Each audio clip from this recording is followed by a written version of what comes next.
This is a podcast in which two friends talk about the pleasures, absurdities, and imperfections of being human.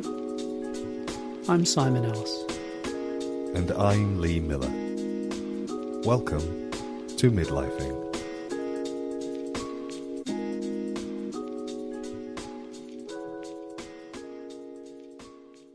Welcome back, Midlifers. This is the second minisode, which is being recorded to cover the fact that poor Simon Kennedy Ellis is a sicky boy.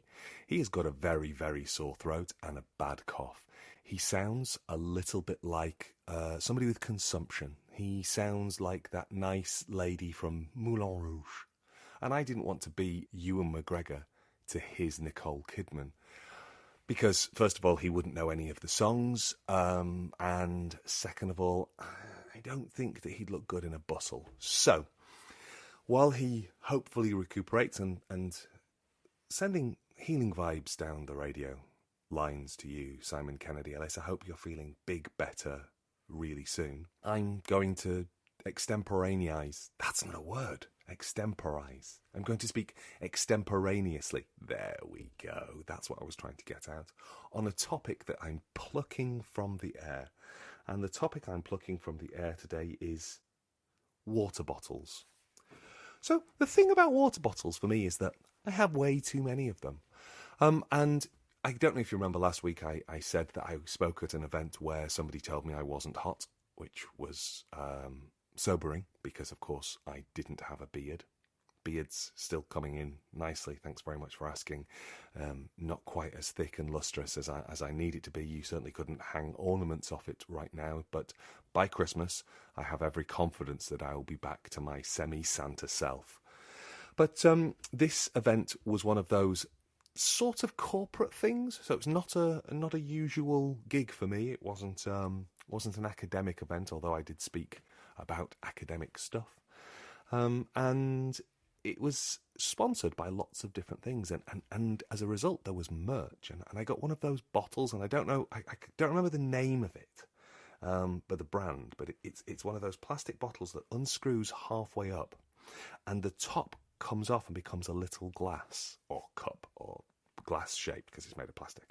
But you can also take the top of the bottle or the bottom of the glass off and have it as a regular bottle. And I was absolutely cock-a-hoop to see this. It was just so exciting, because I've seen them in the shops and I quite fancied one, but they were £20 and I wasn't going to spend £20 on a plastic bottle. But then I got one for free, and I took it home and I gave it to Bob, and Bob was very happy. And then we had that moment of going, I guess this is going to go in the cupboard in the kitchen, which is devoted entirely to water bottles. Yeah, one cupboard just for water bottles.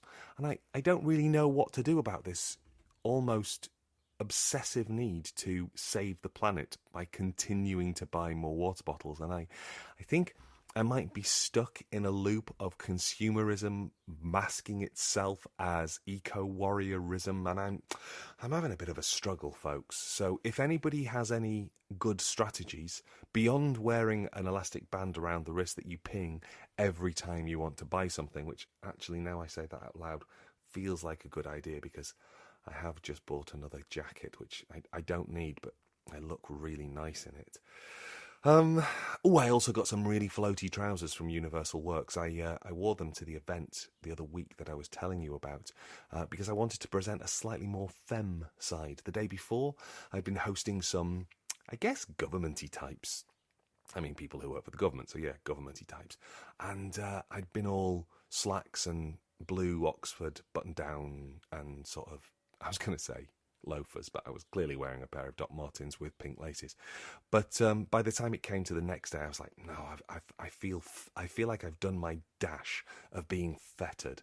So I went for my unfettered approach to the world and wore floaty trousers and a beautiful applique polo shirt which Bob had bought me, and I felt very, very lovely. And I think what I'm getting around to is saying that I think soon I'm ready for a skirt. That's going to be that's my New Year's resolution. If you can make New Year's resolutions in the middle of the year, I think I want to wear a skirt. So hold me to that. I don't know when it's going to happen. Maybe not today, maybe not tomorrow, but soon, and maybe for the rest of my life, I will become a man who has a skirt in his wardrobe that he feels happy to rock out when he's feeling swishy. There we go. That's, I guess, this week, water bottles and skirts. Hopefully, you haven't switched off in your droves, and you'll join us next week when there should be a full-length episode where we get to catch up on the many adventures that Simon has been on. We will hear about the Negroni. We will hear about the gelato. We will hear about the pizza. We'll find out if he injected or if he inhaled. He probably ate and left no crumbs. And I have an overwhelming urge to go. Okay, bye.